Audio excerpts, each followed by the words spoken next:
Good morning, everyone. My name is Teresa Woodruff, and I serve as the interim president at Michigan State University.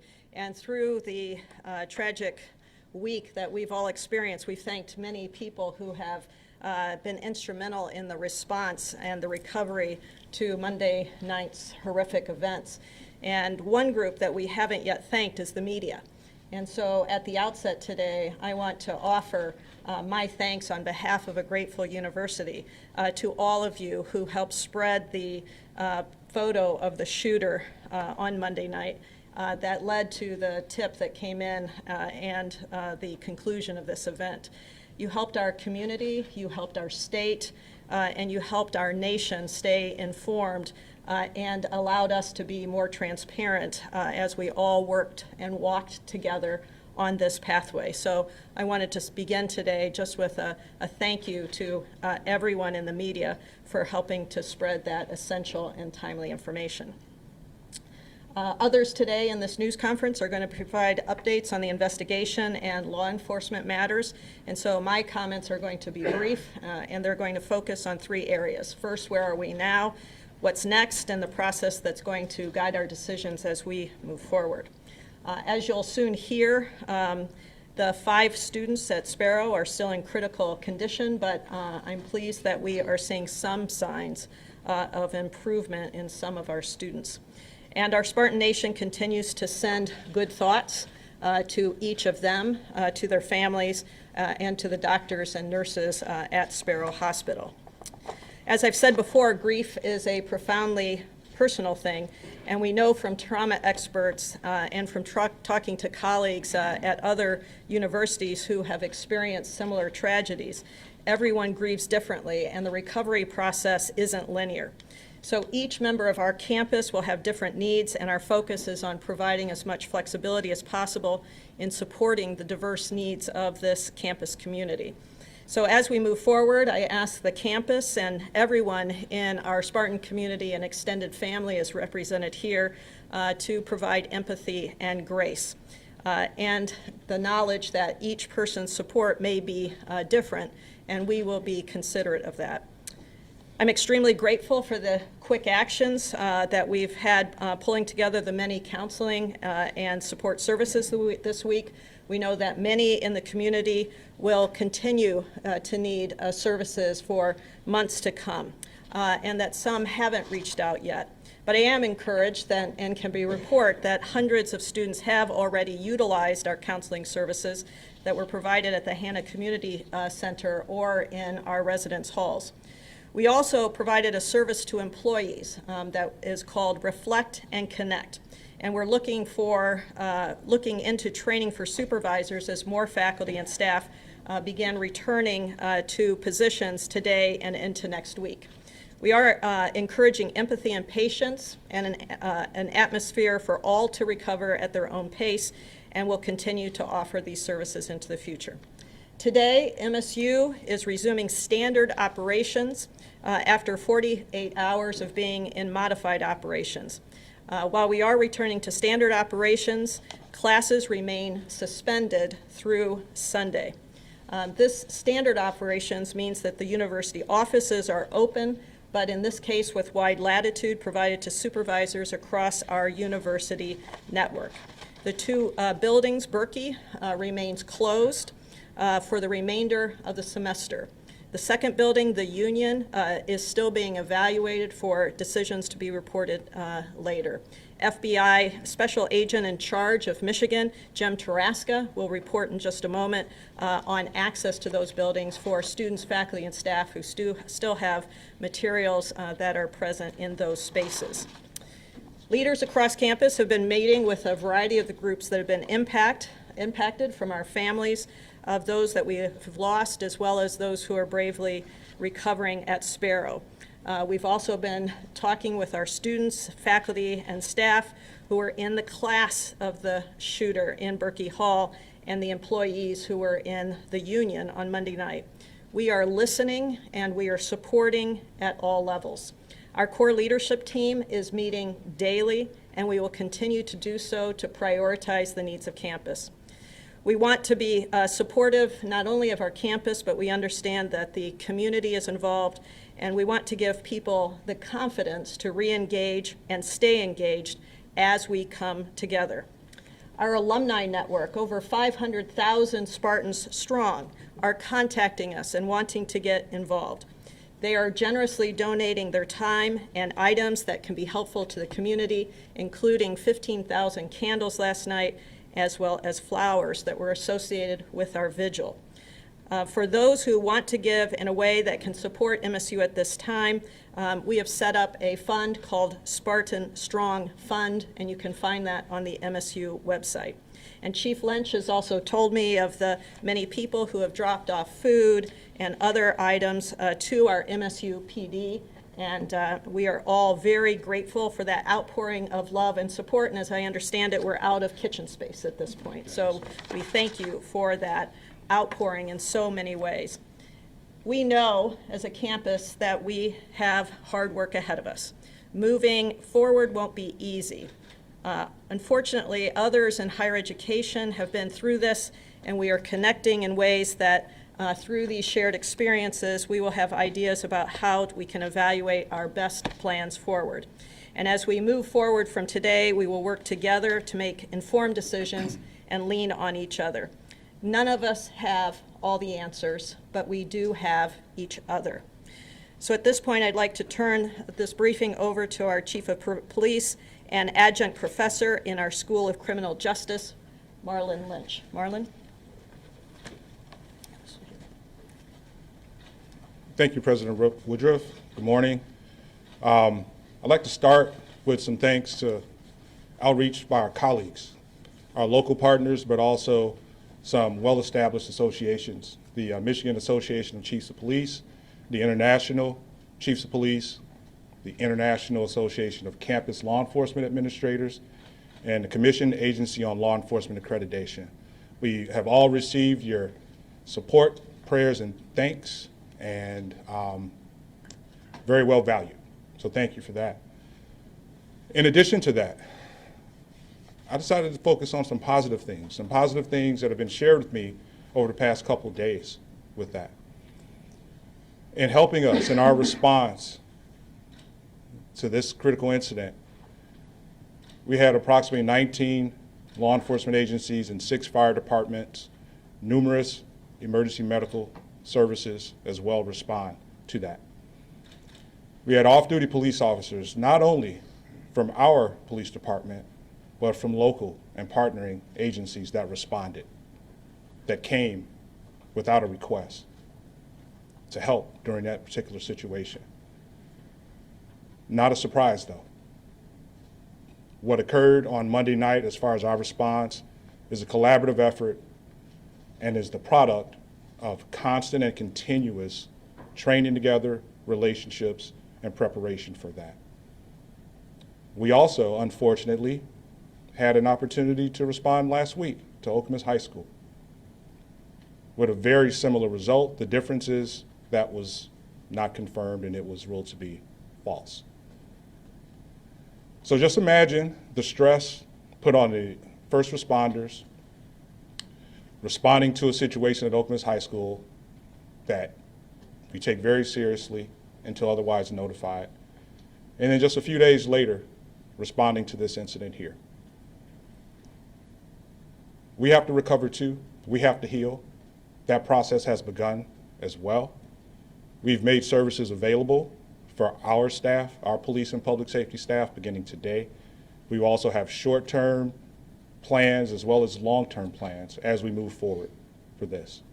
And we are definitely consulting those that have been through this process before for that particular reason. I've learned a few amazing things. And again, not surprising, just knowing what has occurred and who's involved. Our students that were in Berkey Hall, in addition to being placed in situations that they probably have never been encountered with before, when their students and their friends and classmates needed assistance, they rendered aid. They took the time to render aid with that. The officers that responded and were in the buildings within minutes, one of the first things they encountered were the victims. Those victims happened to be our students. And they stopped to render aid and immediately got emergency medical services on scene to remove them so that they could get the treatment and the care that they needed. Those are significant because they gave them a chance, those that had been wounded. And they're still fighting. But based on those being present at the time, stopping to actually render aid to them.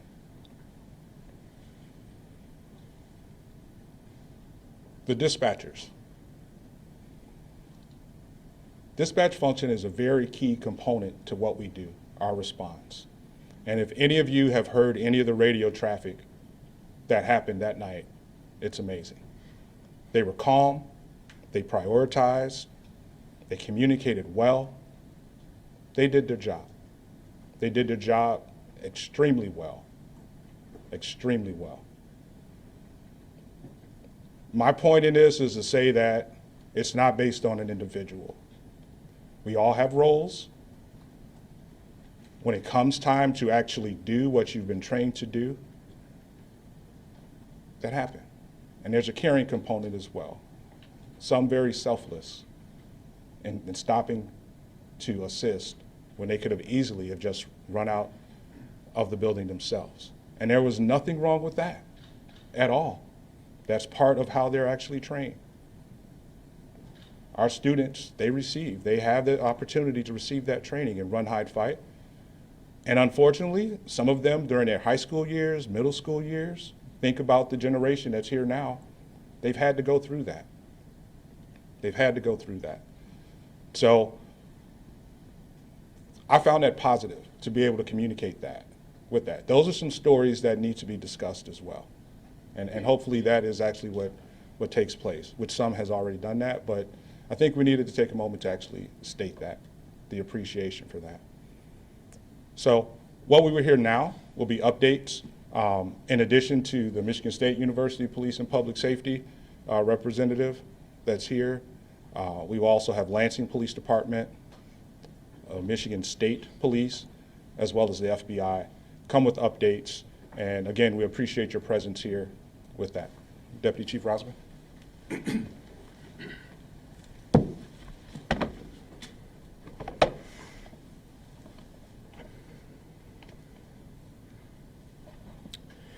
morning, everybody. Thank you, Chief. I want to begin by, again, honoring the victims, our students. As a father, I cannot imagine what all the families continue to go through. The past few days have been so unbelievably difficult for our officers and our community, and we continue to mourn with our community and start the healing process. The vigil last night was unbelievable, the turnout. We want to thank our Michigan State Police partners for providing security at that event so our MSU police officers could attend and be with our community and mourn together. And that event truly was unbelievable how many people came from all over the country for that event. I'm going to start with some brief updates, and then I'm going to hand it off to some of our law enforcement partners that are here today to offer additional details. We've received questions about the ages of the deceased students, and those are as follows. Ariel Anderson was 19 years old. Brian Frazier was 20 years old. And Alexandria Werner was also 20 years old. We were present yesterday when they were recognized in the chamber of the Michigan House of Representatives, and that was a very moving experience as well. As the president mentioned, the 5 students in the hospital remain in critical condition. Out of respect for the families, we will not be releasing the names of the victims in the hospital.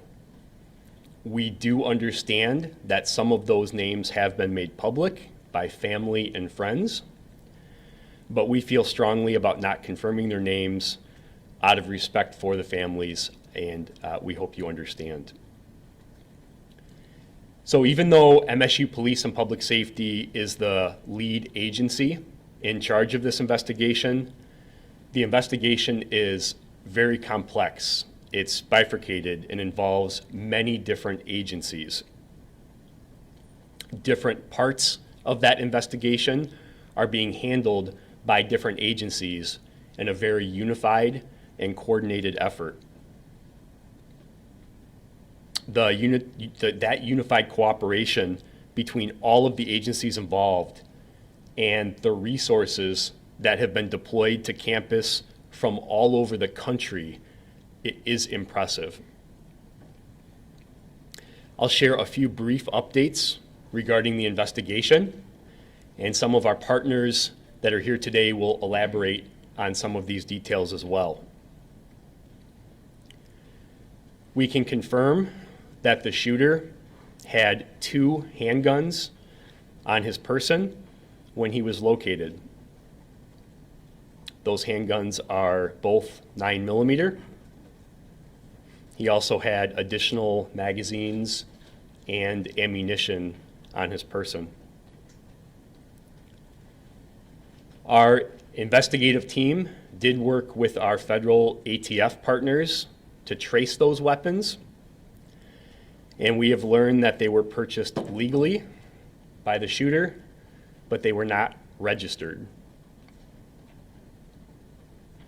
We can also confirm that a note was found on the shooter, and the location that the shooter was located was roughly 3.8 miles northwest of campus. As I said, the Michigan State Police is here today, and they will share additional information about that shooting scene. We want to thank all of our local, county, state, and federal partners for all of their assistance that they've provided throughout this investigation.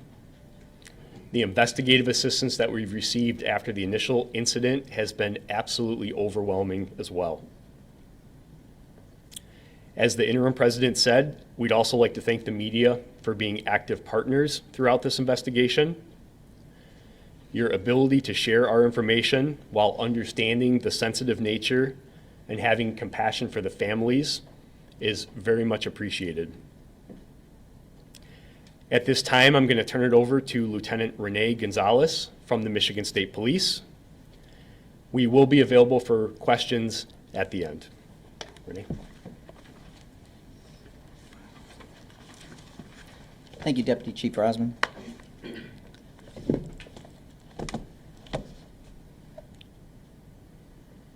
Information I'm going to give out is dealing with the contact that LPD,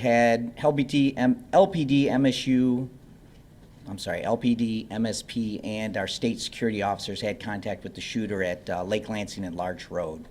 Our detectives responded to Lake Lansing Road and Larch Street, where a subject matching the MSU's shooting suspect, Anthony McCrae, was observed walking. What had happened is the LPD officers received a call that subject matching that description was walking down the street, and this was on Lake Lansing Road near Larch Street, city of Lansing. Officers made contact, 2 LPD officers made contact with the shooter, approximately 20 feet from McCrae. They exited their vehicle, ordered him to show his hands. However, he produced a weapon and then killed himself.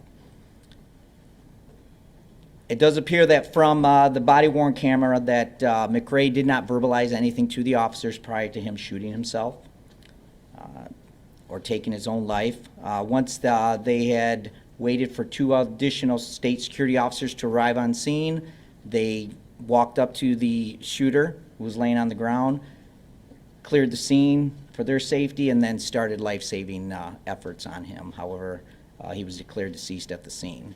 After that, 2 other state troopers also showed up on scene.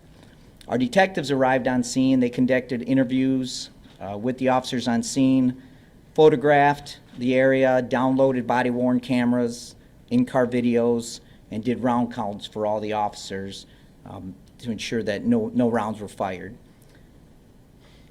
On scene again were 2 troopers, 2 Capitol Security officers, 2 Lansing Township PD officers, and also 2 LPD officers. Search was done after the scene was secure of McRae's residence with a search warrant that was authored by MSU PD along with LPD. At the residence, a cell phone was collected, journals of sorts, miscellaneous writings, and fired 9mm casings. McRae's father was also interviewed on scene by the MSP detectives at the Lansing Operations Building. Once a search of the residence was completed, detectives began a surveillance canvass to attempt to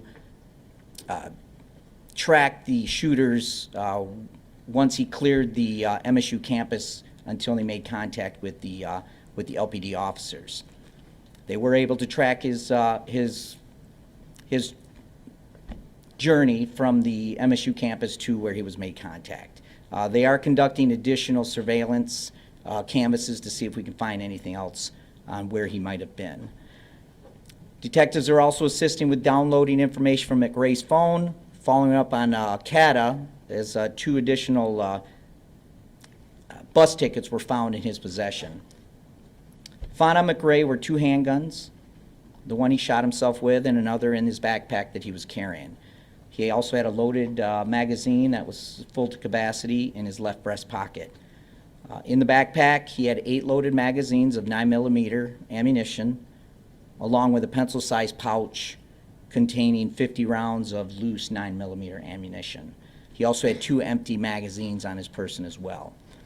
2 pages of notes were found in his wallet, which was on his person as well. Those are that was the note that indicated where he was going to visit, and also kind of gave an indication of why he maybe a motive, but nothing that we can actually confirm just yet.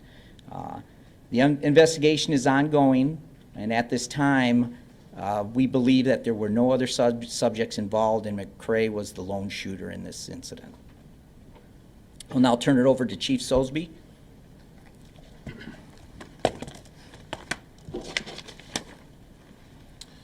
Thank you, Lieutenant. Good morning, everybody. My name is Ellery Sosby. I'm the Chief of Police in Lansing. I'm going to start by saying that the Lansing Police Department, through Mayor Shore's office, is assisting in this investigation as much as possible to make sure that we have complete closure in this incident. I want to start by giving my condolences to the family of the victims of this tragic incident. Being a father of a son who is recently accepted to this great university, I can't even imagine the pain that the families are feeling right now. I want to thank the officers who responded without pause to this critical incident. Many of those, as has been mentioned before, were off duty and dropped everything they were doing to come assist to make sure that there were no more losses of life and to prevent this tragedy from getting any larger. I want to thank the citizens who, along with the media's help, saw something and said something. Without them, we may not be in this position here today. I'd like to clear up just a few things, a few topics of misinformation that we have been asked about either the accused McRae or the address, the Lansing address on House Street in the city of Lansing. LPD has not responded to any welfare checks for Anthony McRae. There was a welfare check at the address on House Street on February 5th, but was not related to the accused. And LPD has not been called in any way to any shots fired at this address. The call history for the accused in this situation is very limited, but I will share this with you now to hopefully avoid any questions in the future. Starting back in 2005, McRae was contacted for a larceny complaint by the Lansing Police Department. 2006, a traffic violation. 2007, a traffic violation. 2007, again, another traffic violation. And in 2019, he was arrested by the Lansing Police Department for a CCW, which is a carrying a concealed weapon, which he was arrested for. And for that case, that weapon is still in Lansing Police Department custody.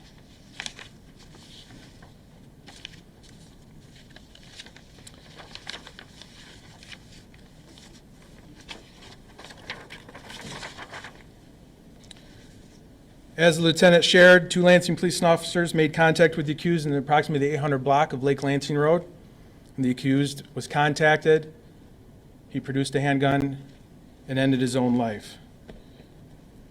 I cannot commend the officers enough for their actions, and I'll be open for questions here at the end, but for now I'm going to turn it over to FBI Special Agent in Charge, James Taraska.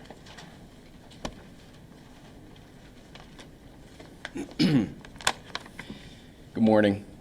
I will start off by thanking the press as well. Over the last few days, I've gotten to know quite a few of you as we just talk offline and actually socialize while this event continues. So to all you, thank you. You've been very supportive, and I appreciate that. So do our folks. So today at Berkey Hall, we'll continue meeting with students and staff to return their personal items that were left behind. So that process essentially will begin at 10, and the students can show up. They will meet with our victim specialists and agents, and not only will they be able to get their items back, they'll be able to meet with our victim specialists for mental health support, not just FBI, and we've flown victim specialists in from around the country. MSU has provided victim services as well. Victim specialists are there to meet with the students. The U.S. Attorney's Office, Western District of Michigan, is represented. HSI is also represented. So we have a great cadre of mental health professionals there to support the students. We did the same at Union yesterday. I would consider it a success in that the students did want to sit with our folks and talk. Along those lines, I want to thank the community, especially those who brought comfort dogs yesterday. It went a long way. It meant a lot to the students and our folks as well. The comfort dogs, they bring a lot. So thank you to everybody that took the time to do that. The property that will return to them, essentially, it's a pretty easy process. They'll identify what's theirs, we'll return it. For those students that don't want to be there, don't want to go in that building, that's fine. Just understand, you don't have to do that. We will get your property to you. You can come, not go in the building, talk to our folks, and they'll get it to you. Or after today, everything that's left over, everything that remains that hasn't been collected, will be turned over to MSU Police Department so they can coordinate and facilitate getting those items back to you. Yesterday, about 80% of the students and staff's items were returned. We're left, I believe the number is about 18 students that did not pick up their things for certain reasons, whether they couldn't make it or just didn't want to. We have those items today at Berkey. So for those students that didn't make it yesterday, they can go to Berkey. And again, after today, they can reach out directly to MSU as we start to wrap up. Again, the community outpouring has been amazing through food and just thank yous and handshakes. And that's very, very much appreciated. It goes a long way with all our folks and the whole community here. I do want to thank Governor Whitmer and Congresswoman Slotkin for their ongoing support.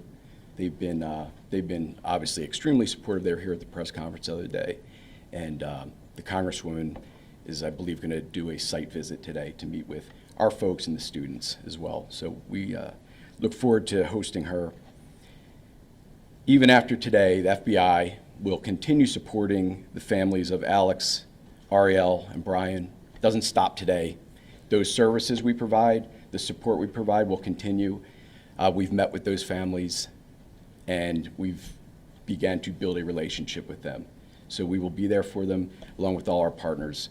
They have our full support. For the students that remain in the hospital, same thing. They will have the full support of all of the FBI and all the partners here.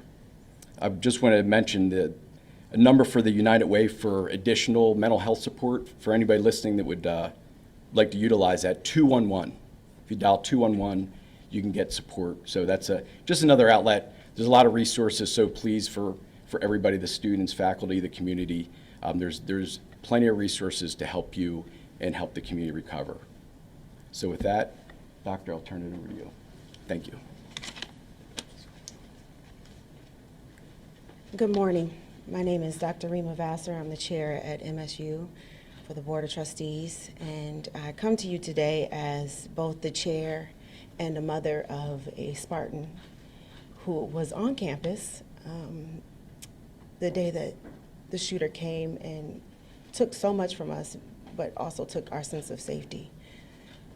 I have this dual role as I'm going through this with the Spartan community, and it's an identity that allows me to see a lot of empathy in people and a lot of grace, and I'm so grateful to the community who has been supportive in ways that we just couldn't imagine. That evening, my daughter called, and she joked and said this later today. She said, that's the first time you ever answered my call that fast. Generally, she calls for money, so she might not get me on the first ring, but I answered right away, and she said that's when I knew it was real. She sheltered in place in a bathroom for 3 hours waiting for this to end. And as I'm taking the updates from campus, I'm also fielding her calls, my family's calls, who are all trying to figure out, is she okay? Am I okay? Is everyone okay? I want to commend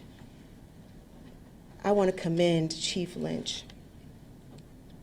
You have organized and coordinated services in ways that I didn't imagine. All these folks coming together to make sure that our Spartan community feels safe has been enlightening in so many ways, but also just reassuring. Even last night at the vigil, my daughter had not been on campus since Monday, but I convinced her to come. Immediately when I got on the stairs, she started to text me, "Ma, I don't feel safe. I want you to get down. There are people who are kneeling. I'm not sure what's happening." And so I texted her to get to the chief. You know him? Get next to him. You'll be safe. I know people took exception to that text. I don't know what you would have done if that were your daughter.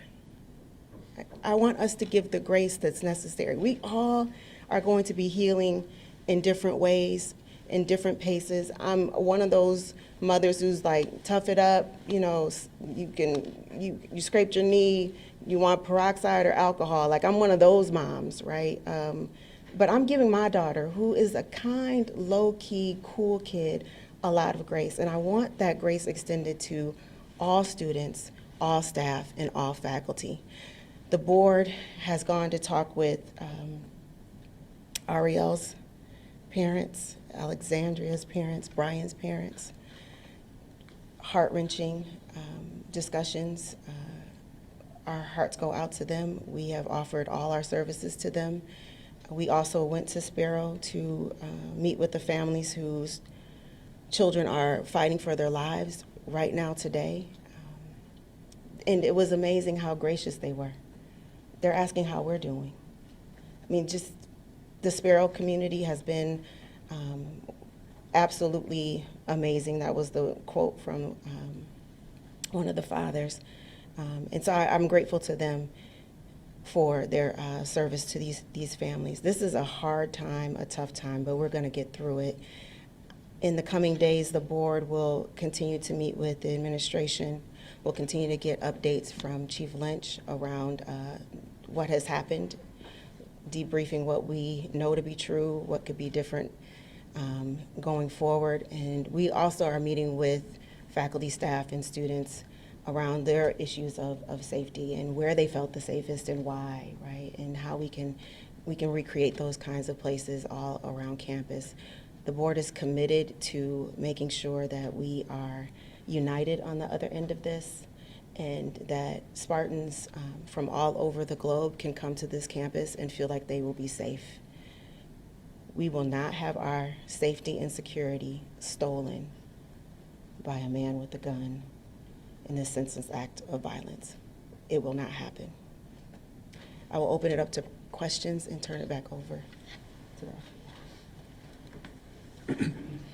And I tell you what, before we open it up for questions, I do just want to highlight that, you know, again, this investigation that's ongoing is so massively complex that you may have questions that we know the answer to, the folks up here today just might not have that information. So please be patient with us.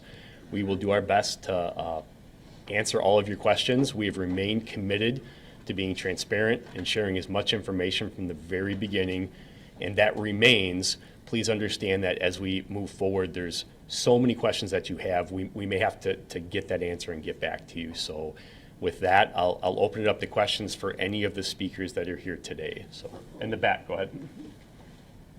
Good morning. Thank you for sharing these updates with us. Adrian Broadus from CNN, also a 2006 graduate. First question, what's on your heart today?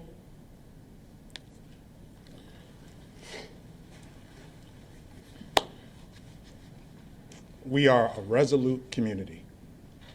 What's on my heart is what is my task that I accepted almost 2 years ago to return to my alma mater. And I questioned what attracts me besides my love for MSU. I know why I'm here today. I know why I'm here today. To help be a part of what we have in existence here as a community and what we have in our partnerships. These relationships are not new. These have been in place for years. And the amazing thing is that I'm an alum, Chris is an alum, Ellery's an alum, the sheriff's an alum, the chief in Meridian Township is an alum. We could go on and on with that. We are truly invested in what we have here. And we're going to keep it. But it opens discussions for how we proceed and how we create that environment. It's just not up to us. We're going to have discussions with our community. And this is a societal challenge as well. And real quickly, if you're able to share some of the businesses, for example, the church, the warehouse that was listed in this note, did he have ties to the places that were named in the note?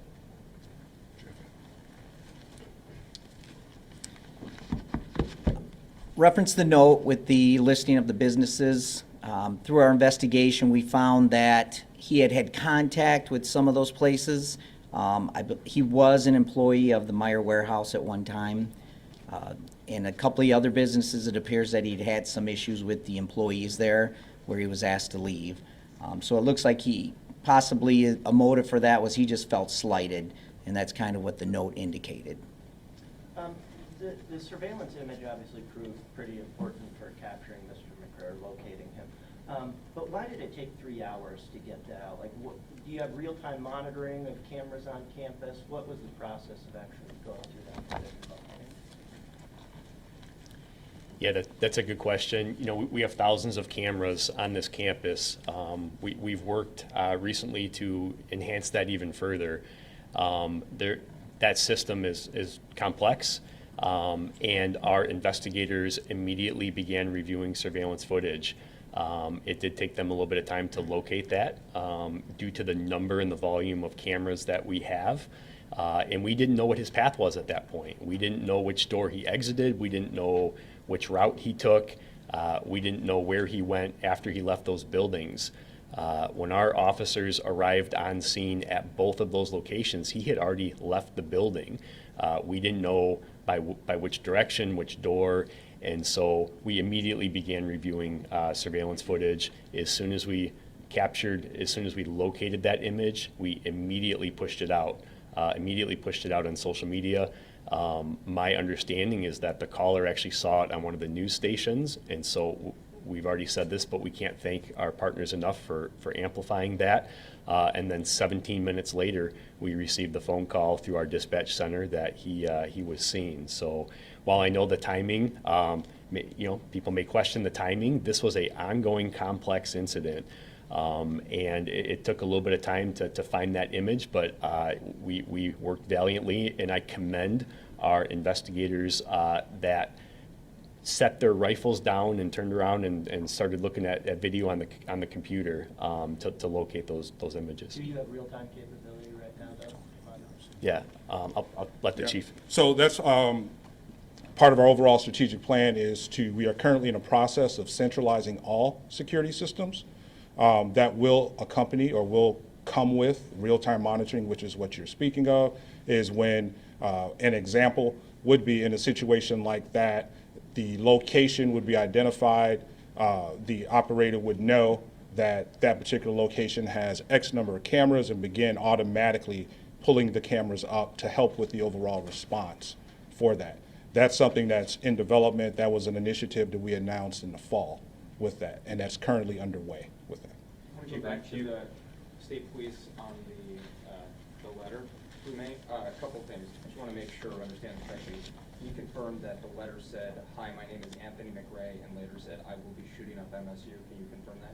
That I can't confirm. I have only gotten some information from the letter. I have not read the letter, so I'm not sure exactly what that says. So I can't confirm nor deny that that was on there. So businesses were threatened, a church was threatened, and then a school district in New Jersey as well, correct? That's true. And you mentioned the connections potentially between the businesses, and can you say anything about a connection to the church and also what the connection to the school district in New Jersey was? I know there's talk about him having been part of that community, but specifically the school district?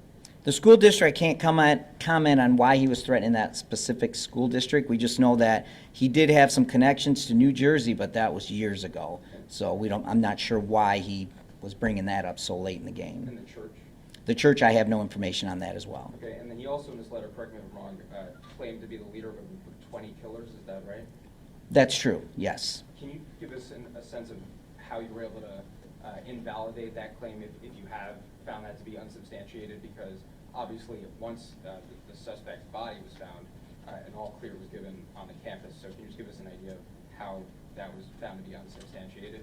Yes, through our interviews with the shooter's father, we brought that up to him, and he had mentioned that his son does not have any friends. He pretty much sat in his room most of the time. He ate, went to the bathroom in there. So he pretty much never left his room, and his father didn't believe that he had any friends, let alone 20 of them that would help him put this out. So we kind of determined that he was the lone shooter in this. And is all of that done before the all clear was given on campus? Yes. Yeah. Well, actually, yes. That's something I would have to let Deputy Chief Rosman answer to as far as when the all clear was given, but just what we did with our investigation on our end. So then just if you could follow up on that, obviously there's a lot of students, a lot of families who are going to be learning about these revelations. What can you tell us about the timeline of getting those claims, disproving them, and where alerting families when in the event that it was all clear? Sure. And I would point out that it's easy to, in hindsight, look at this was happening very rapidly.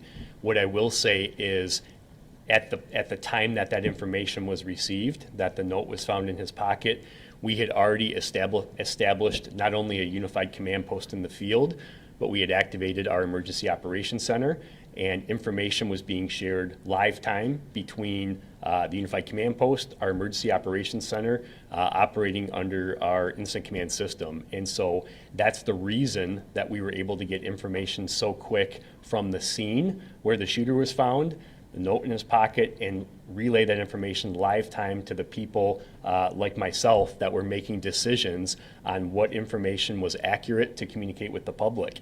And at the time we had to make a decision whether we believed that the statement about there being 20 people involved was credible based on the information that we had at the time, and I stand by that and we continue to stand by that. We do not believe that to be accurate, and that's why we did what we did. So thank you for the question. I'm going to go somewhere to somebody else. I just want to clarify on the timeline on this. The tweet, so I just want to, because your department put out a tweet at 12:28 a.m. saying there is no longer a threat to campus. So at that time, when that tweet is put out, your department has already been made aware of the claim of 20 other shooters and has already disproved it or looked into that. We had already received information from the scene, very detailed information from the scene, and we processed that information and made that decision. Yes, that's the answer. Yep. Hold on. In the back, right there. News time. Quick question for Chief Sosebee and then the President. Chief Sosebee, will you be releasing a body camera video from the Larch and Cedar Street, like have the previous investigations that are going on? When we are involved in a situation like this, our policy and procedure is to release the video. However, this investigation is being conducted by the Michigan State Police and Campus Police, so we will leave that determination up to them as to when that body camera. President, you've done it with a couple officer-involved shootings Correct. while state police are still doing their investigation. Yes, that's true, and in cases that we do that, we are in full cooperation with the investigating agencies in this case. And then for the president, real quick, Berkey Hall is closed for the rest of the semester. The union's closed for now. What happens after that? Are you going to go through a remodel like Oxford did? Are they going to be completely torn down and rebuilt like Sandy Hook? Or what's the process? Our leadership group is meeting, and we're making determinations on the disposition of each of the buildings in real time. So I don't have an answer for that at this point. Question for Police Chief Lynch. Hey, I know there's a lot of questions. We're going to do our best to get to all of them. So in the back on the suit and tie. I'm sorry, suit and tie right behind. Yep, go ahead. Any reaction on the fact that McCray, because of that plea deal in 2019 in the Lansing case, was able to purchase these 2 handguns? And to follow up on that, rumor going around that he had been turned down for a job at MSU, and that could have been a possible motive. Comment on both. I'll address the second question first, and I'll see if anybody wants to take the first. That is part of the investigation in terms of his connection to MSU. We can find no connection to MSU at this time. He was not a current student faculty staff or a former student faculty staff. We are aware of that claim as well. We are investigating it, and I don't have an answer for you right now, but it will be reviewed as part of our investigation. I will address the charge asked question. Can you ask it again, please, so I'm clear? Reaction to the fact that the 2019 case that your police department handled was pled down by the then prosecutor. The way it was pled down allowed him to buy these 2 handguns that were on him on early Tuesday morning, Monday night. Yes, my understanding is that in that case, a motion was made by the defense, and then before that motion was pushed through to a decision that the then prosecutor of the Ingham County chose to drop that charge and negotiate down to a lesser crime, which gave him no jail time, no felony charge to prohibit him from buying additional weapons in the future, and a year of probation. But that prosecutor is no longer in Ingham County. Can you confirm this did Should that have been allowed? Pardon me? Should the prosecutor had some more hindsight to, obviously plea deals are happening all the time. We would all hope that a prosecutor would uphold the law as it's written. There's always room for some type of discrepancy or discretion. However, that one will be under scrutinized for a long time, I'm sure. Do we know that he bought the gun? I thought you guys just said purchased legally. Can you confirm that? He did purchase the gun legally. He was allowed to purchase the gun. There was nothing in place to prohibit him from purchasing a firearm. Right here, go ahead. When New Jersey Police put out the statement about the school closures, they indicated that Mr. McCray had a history of mental health issues. Are you guys looking into that? What have you discovered so far in relation to that? I think that's something that obviously we're going to look at. Obviously, in hindsight, judging what mental illness somebody has is very difficult without some type of formal diagnosis. Obviously, in this case, there appears to be indications that may be the case. It's going to be difficult to confirm that, but I think that's a question that we have as well, is if he did have any mental illness and did it play into this particular incident? And we'll be looking at that comprehensively as part of our investigation. Right here. Can you share possibly how close you are to his motive? Anything about his motive that you can share with us? Yeah, again, like Lieutenant Gonzalez said, that's a difficult question, and we've said that from the beginning. It appears based on the content of the note that he felt that he was slighted in some way by people or businesses. Did a mental health issue amplify that, or was it a component of that? We're not sure at this point. I just want to assure everybody that that's the question on all of our minds, and we're working our best to try to determine that as best as possible. And we've committed to sharing accurate information, and I don't have an accurate answer for you right now other than to say that we continue to look at that and attempt to determine the actual motive. And was he a member of the church? I don't have that information. So, right here. Yeah, for Chief Lynch. Police reported a lot of misinformation and false reports coming in Monday night. Some of that information was broadcast on the scanner, which we know a lot of students were listening to in real time. Do you think that contributed to the panic on campus? Most definitely. Misinformation is, it's self-defined by how it's stated, right? And if that's what's going on, what else do you have to believe? If you're listening, actively listening to a scanner. And that's why we were communicating in the manner that we were. Please utilize us as your source for information with that. So related to that, there was a couple points that police put out reports that turned out to be false. So of a shooting at IM East, or of someone actively shooting as late as 11:30 p.m. Did those false reports you were getting make your job more difficult? And how did you determine what to put out on Twitter or send out an alert? So those were reports received through dispatch that is then coming to us.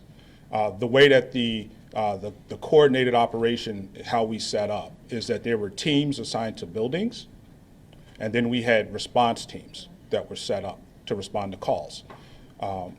We operate on trying to verify and go from there. And so when we receive calls like that, if that's what you hear on the scanner and that's how we're being dispatched, we're sending officers to that location. Those officers get there, they get to IMEs, no signs of shooting, not hearing anything. That's the response. But so how is it decided to put something out on Twitter or make an alert? Well, we know that there is a scanner that people may be accessing it. And so when we have the opportunity to verify or to confirm that it's not true, then we do that. That's part of the overall decision-making process with that. What is the value of doing that at that particular time? And so putting out 11:30 that there was still someone actively shooting was what that alert said. Could you talk about the decision-making for that one? It would have been based on what information that was used at that time to have that decision with that. It's all real time. It's very nimble with that. And that's why we should be the source of information. The professor who led the classroom where the shooting started in Berkey Hall said that there was no way that he knew of to lock the classroom from the inside. Is that the case in classrooms across campus? And is that best practice to not have a locking mechanism? Most K-12 schools, for instance, in these instances, have a mechanism for teachers to lock the classroom doors. Well, I'm not familiar with the statistical information for K-12, but would be the fact is that we have 400 buildings as opposed to maybe 1 or 6 with that. And so the sizes are definitely going to vary with that. Our practice currently is to not outfit each and every classroom with mechanisms like that. There are a couple of reasons why or why not to. That's in a discussion in itself on the advantages, the pros and cons with that.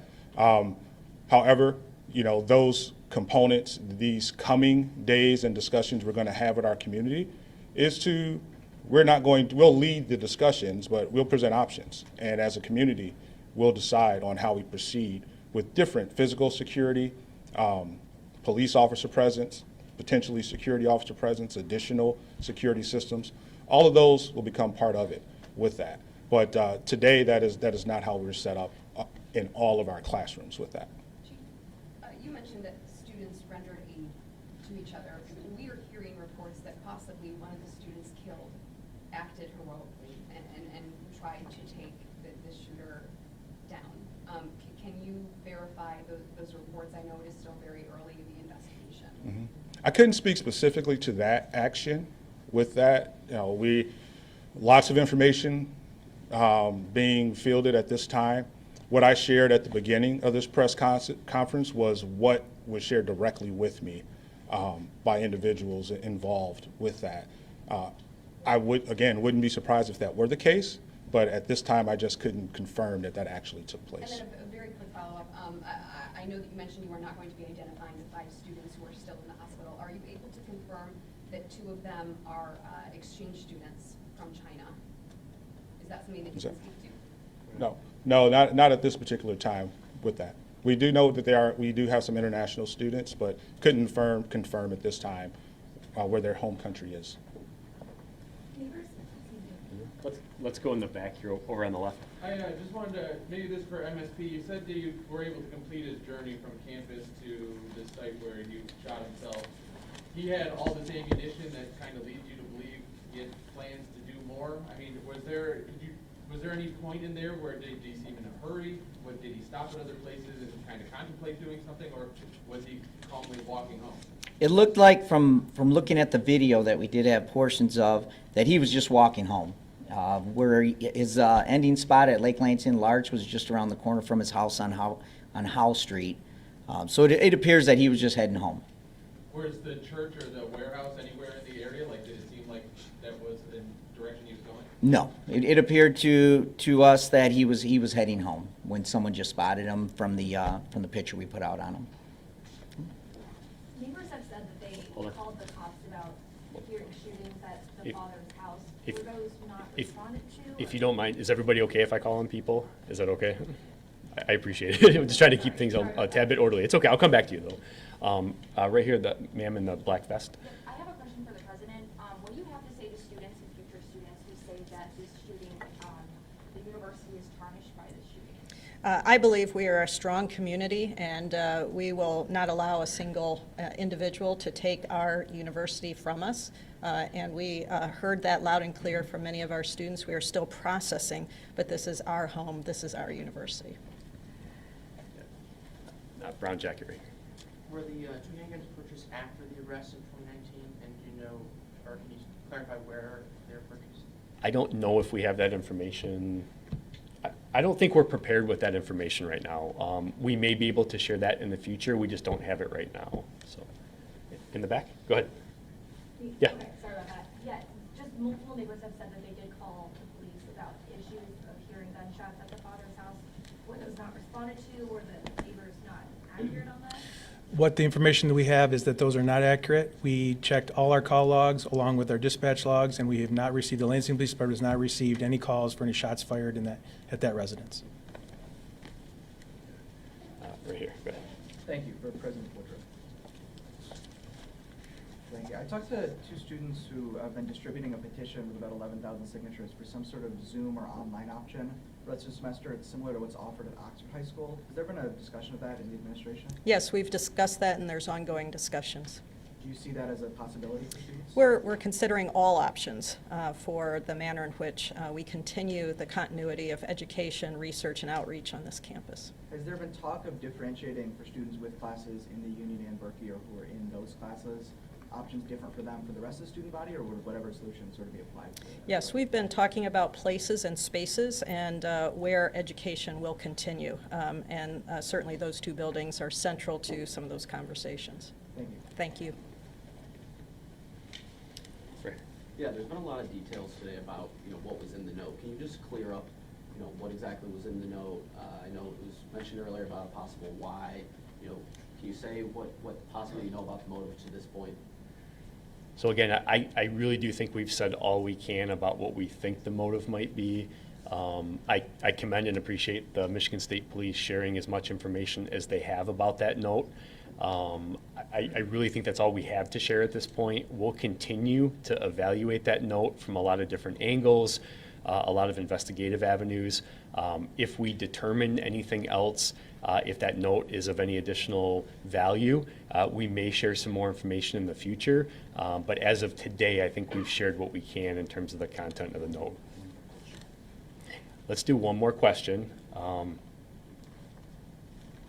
Right there. Go ahead, shirt and tie. Yes, this is for you. I do want to preface that we do want to share those stories of students and officers rendering aid. But Deputy Chief Rossman, you previously mentioned that there was an overwhelming police response.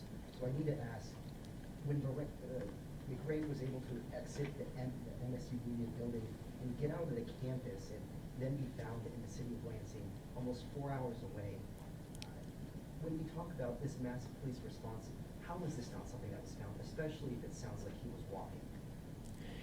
Yeah, definitely.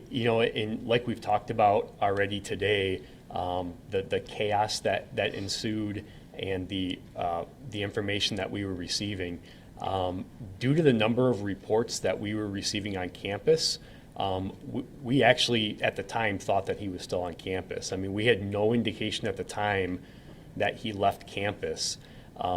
We were receiving and responding to so many calls about potential shots fired or sightings of this person on campus.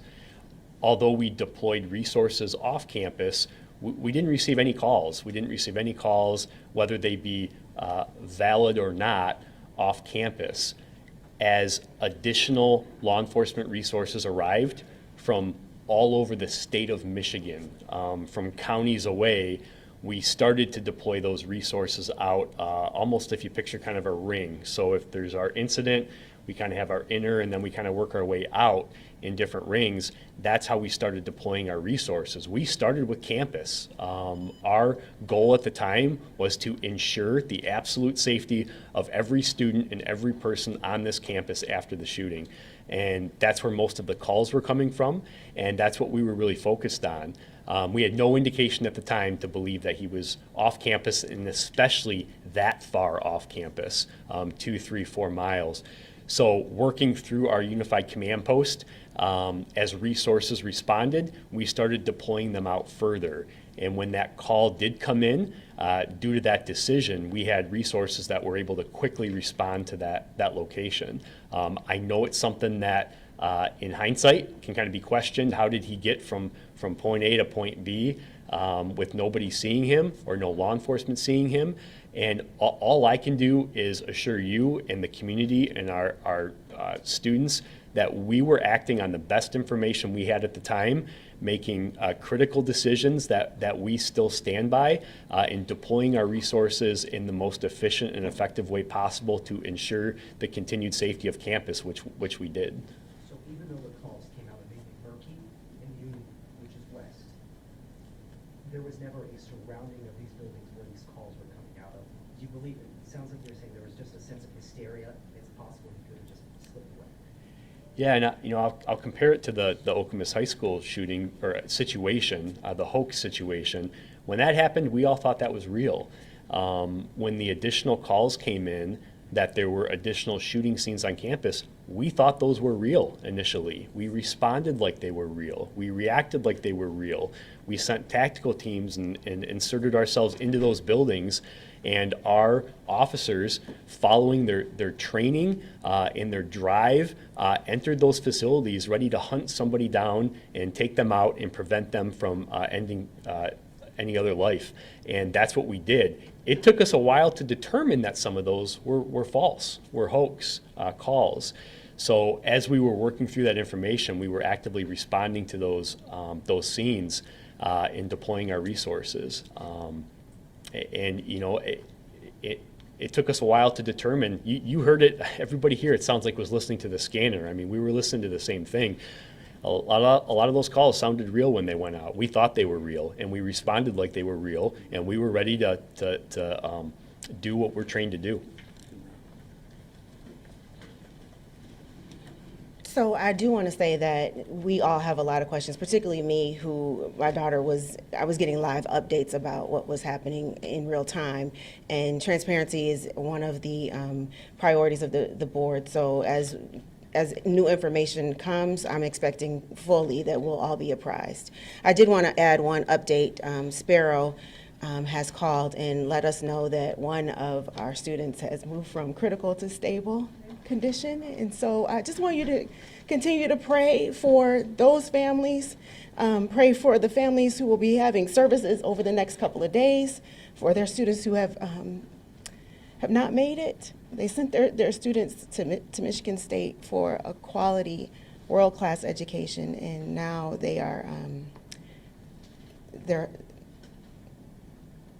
holding services for them.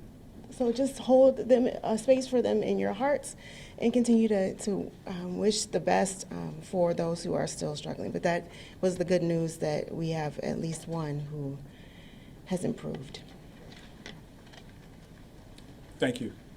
Thank you.